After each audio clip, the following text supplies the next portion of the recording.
আজকে একটি গুরুত্বপূর্ণ বিষয় নিয়ে কথা বলতে যাচ্ছি। তোমরা সবাই জানো যে আগামী 3 আর 4 আগস্ট আরআরবিপিওর প্রিলিমিনারি এক্সাম।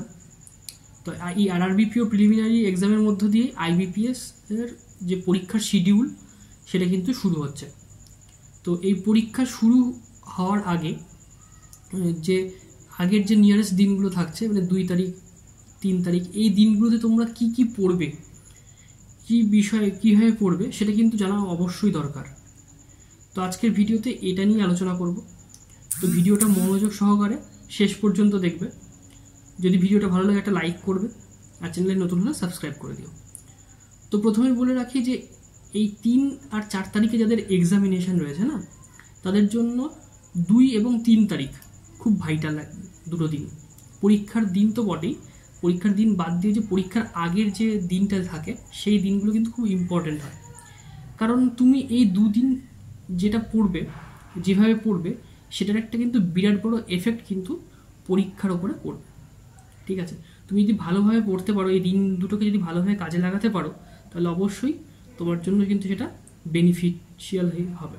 ঠিক আছে, তো তোমায় মাথায় রাখতে হবে তুমি কি পড়বে এবং কীভাবে পড়বে। তো আজকের ভিডিওতে এটা নিয়ে আমরা আলোচনা করব। তো প্রথমেই বলে রাখি, এই 2-3 তারিখে পরীক্ষার আগের দিনে আর কি পড়াশোনার জন্য তোমায় স্ট্রেস ফ্রি তোমায় পড়াশোনা করতে হবে। তোমার মাথায় যেন কোনো রকম যেন চাপ কাজ না করে। ঠিক আছে, তো তোমরা জানো যে আরআরবিপিওতে 2টো সাবজেক্ট থাকে, একটা রিজনিং আর হচ্ছে কোয়ান্টিটিভ অ্যাপটিটিউড। তো তোমরা এই দুটো বিষয় তোমরা পরীক্ষার আগের দিন তোমরা প্র্যাকটিস করতে পারো। কিন্তু এই দুটো বিষয় তোমরা প্র্যাকটিস করলেও তুমি কি প্র্যাকটিস করবে এবং কীভাবে প্র্যাকটিস করবে সেটা জানা দরকার। তো তোমাদের প্রথমে মনে রাখতে হবে যে টপিকগুলো তুমি জানো, যেগুলো তোমার ভালো প্রিপারেশনের মধ্যে আছে, সেগুলো নিয়েই কিন্তু তুমি প্র্যাকটিস করতে পারো। যেগুলো জানো না, যেগুলো সত্যি অতটা তোমার দক্ষতা নেই, সেগুলো নিয়ে কিন্তু প্র্যাকটিস করতে যাবে না। কেন যাবে না প্রশ্ন এবার যদি করা হয় যে কেন আমি এই কঠিন টপিকগুলো করবো না, কারণ এতে তোমার কনফিডেন্সটা পড়ে যাবে। তুমি যদি সলভ করতে না পারো তাহলে কিন্তু তোমার কনফিডেন্স অটোমেটিকভাবে পড়ে যাবে। ঠিক আছে, আর কনফিডেন্স পড়ে গেলে সেটার এফেক্ট কিন্তু পরীক্ষাতেও পড়বে। তাহলে তুমি কি কি প্র্যাকটিস করবে, আমি প্রথমে রিজনিংয়ের কথা বলবো, তারপরে ম্যাথের কথা বলবো। রিজনিংয়ের ক্ষেত্রে তুমি পাজেল বাদ দিয়ে নন পাজেল যে সেকশনগুলো হয় সেগুলো কিন্তু প্র্যাকটিস করতে পারো।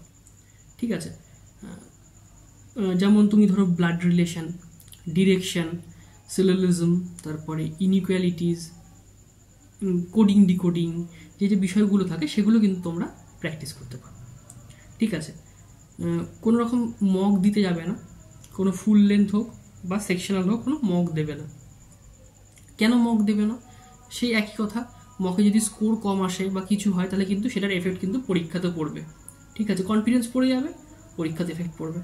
তো সেই জন্য মক দেওয়ার কোনো দরকার নেই। এবার যদি বলি ম্যাথে কী প্র্যাকটিস করবো, ম্যাথের ক্ষেত্রে তোমরা যেগুলো স্পিড একটু হলেও বাড়বে সেরকম জিনিস, ধরো সিম্পলিফিকেশান, ঠিক আছে, কোয়াড্রেটিক ইকুয়েশনের যে এক্স ওয়াই দিয়ে যে রিলেশনগুলো বের করতে দেয় সেগুলো, কিছু নাম্বার সিরিজ প্র্যাকটিস করলে, বার গ্রাফ বা পাই চার্ট বা লাইন গ্রাফ যে ডিআইগুলো থাকে সেগুলো প্র্যাকটিস করতে পারো। তো এরকম তুমি অ্যারিথমেটিকেরও তোমার যে যে চ্যাপ্টারগুলোর উপর গ্রিপ রয়েছে সেগুলো কিন্তু তুমি প্র্যাকটিস করতে পারো। তাহলে তোমাকে এই বিষয়গুলো এত ডিটেলসে বলছি এই কারণেই, কারণ পরীক্ষার আগের দিন কিন্তু খুব গুরুত্বপূর্ণ। সেই দিন যদি তুমি বেশি করে নিজের ওপর প্রেশার ক্রিয়েট করো তাহলে কিন্তু সমস্যা হবে। পাশাপাশি আরেকটা জিনিস বলে রাখি, ম্যাথের ক্ষেত্রে তোমরা যে স্কোয়ার এবং কিউবের যে লিস্ট বানিয়েছো, ঠিক আছে, যারা আমার ভিডিও দেখে তাদের আমি প্রথম থেকে বলে এসেছি যে স্কোয়ার এবং কিউবের একটা লিস্ট বানাতে। ঠিক আছে, সেই লিস্টটা তোমরা একবার ভালো করে চোখ বুলিয়ে নিতে পারো। পাশাপাশি যদি কোনো মাল্টিপ্লিকেশান টেবিল তোমরা তৈরি করে থাকো সেটাও দেখতে পারো, বা তোমার ফ্র্যাকশান থেকে পার্সেন্টেজ বা পার্সেন্টেজ থেকে ফ্র্যাকশান এর যে লিস্ট রয়েছে সেটাও কিন্তু তোমরা একবার পরীক্ষা দিতে যাওয়ার আগে কিন্তু তোমরা ভালো করে দেখে নিতে পারো। ঠিক আছে, এগুলো কিন্তু তোমার স্পিড বাড়ানোর ক্ষেত্রে কিন্তু হেল্প করবে। আর পরীক্ষার দিন পরীক্ষার হলে যথেষ্ট টাইম নিয়ে আগে পৌঁছে যাও। তোমার রিপোর্টিং টাইম যা থাকবে তার বেশ কিছুটা আগে পরীক্ষায় পৌঁছে যাও, কারণ পরীক্ষার হলে বেশ কিছু ফর্মালিটিস থাকে, সেগুলো করানো হবে। অ্যাটেন্ডেন্স শিটে সই করানো থেকে শুরু করে বিভিন্ন তোমার আইডি প্রুফ চেক হবে। ঠিক আছে, যে কাজগুলো থাকে সেগুলো যেন করার জন্য তুমি যাতে সাফিসিয়েন্ট টাইম পাও, ঠিক আছে, এটা মাথায় রাখতে হবে। এবং পরীক্ষার যেহেতু 45 মিনিটের পরীক্ষা থাকে, তার মধ্যে এখন সেকশনাল টাইমিং চলে এসছে 25 মিনিট রিজনিংয়ের জন্য, 20 মিনিট কোয়ান্টের জন্য। তো এই একটা জিনিস মাথায় রাখতে হবে যে তুমি যদি কোনো একটা প্রশ্ন থেকে আটকে যাও তাহলে কিন্তু সেটা থেমে থাকলে চলবে না, তোমার সেটা স্কিপ করে পরের প্রশ্নে চলে যেতে হবে, ঠিক আছে। তো ইজি টপিক দিয়ে শুরু করে পরীক্ষা দেওয়া, তো এটুকুই বলার। তোমাদের দেখবে পরীক্ষা ভালো হবে। তো যারা ভিডিওটা ভালো করে দেখলে এটা তোমার আগের দিন ইমপ্লিমেন্ট করার চেষ্টা করো, দেখবে তোমার কিন্তু একটা ভালো এফেক্ট পড়বে। তো এইটুকুই বলার ভিডিওতে। তো ভিডিওটা ভালো লাগলে একটা লাইক করো, চ্যানেলে নতুন হলে সাবস্ক্রাইব করে দিও, আর কমেন্টের মাধ্যমে জানাও যে কার কখন কোন শিফটে পরীক্ষা পড়েছে, ঠিক আছে। এবং পরীক্ষা দিয়ে আসার পরে অবশ্যই কিন্তু তোমাদের অ্যাটেম্পটগুলো এই ভিডিওর কমেন্ট বক্সে কমেন্ট করবে। তো আজকের ভিডিও এই পর্যন্তই।